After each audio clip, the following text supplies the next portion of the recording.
紫金南塘一個被好多人忽略咗嘅一個美食小鎮，好多次咧我都想專門喺呢度做一期攻略，因為咧紫金一半嘅美食都可以喺呢個地方揾到。今日咧就一次性幾家餐廳全部拍到一集裏邊去。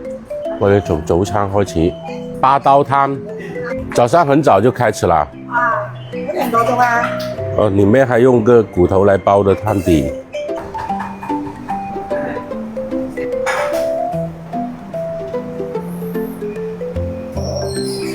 這是不是南塘豬來的？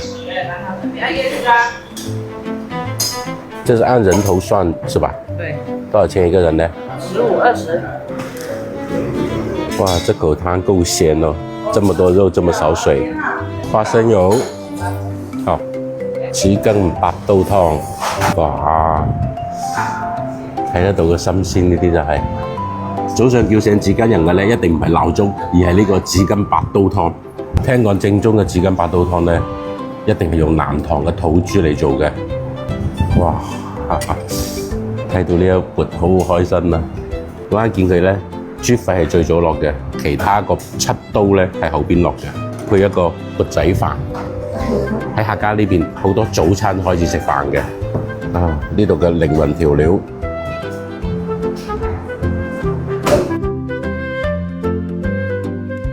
爽嘅脆嘅嫩嘅鮮嘅，好濃郁嘅胡椒風味，豬膶、豬腰，嗰陣係南塘嘅土豬，其他啲豬邊度有咁嘅狀態嘅咧？呢啲都係一個人20蚊早餐就可以帶嚟嘅快樂。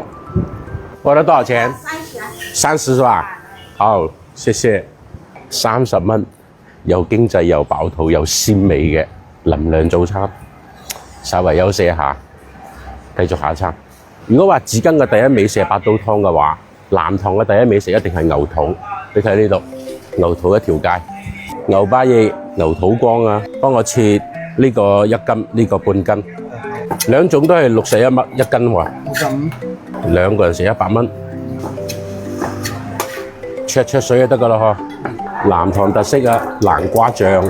嚟到南塘你先會見得到呢個醬料，南瓜醬，跟住又加埋芝麻、芫茜、花生油，牛肚蘸滿南瓜醬，啲南瓜醬咧係冰嘅，跟住啲牛肚係熱嘅，少少地嘅辣，呢啲就係南塘人最中意嘅一啖。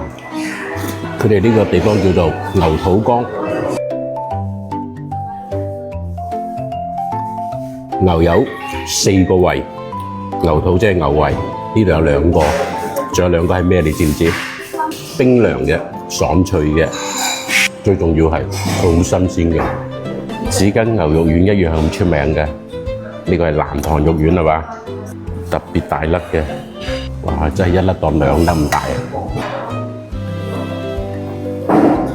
篤落去你就知道爽啊，爽口彈牙。紫金有9和肉丸，有龍窩肉丸，我呢次食到嘅南塘肉丸一樣好好食。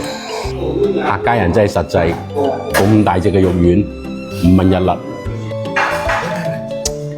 我自動好嘛？你咁樣唔夠用有朋友，你俾我行出去啊！冇，真係唔好啊！哎呀，一次機會俾我，要俾一次機會我，冇咁啦，好啊！食完牛肚，我哋再嚟感受下啲紫金人嘅糖水。咁兩份啊，係老師嘅2份。房產嚟，建議嘅都全部買空了邊。紫金人咧有自己嘅糖水，佢哋叫做涼粉鋪。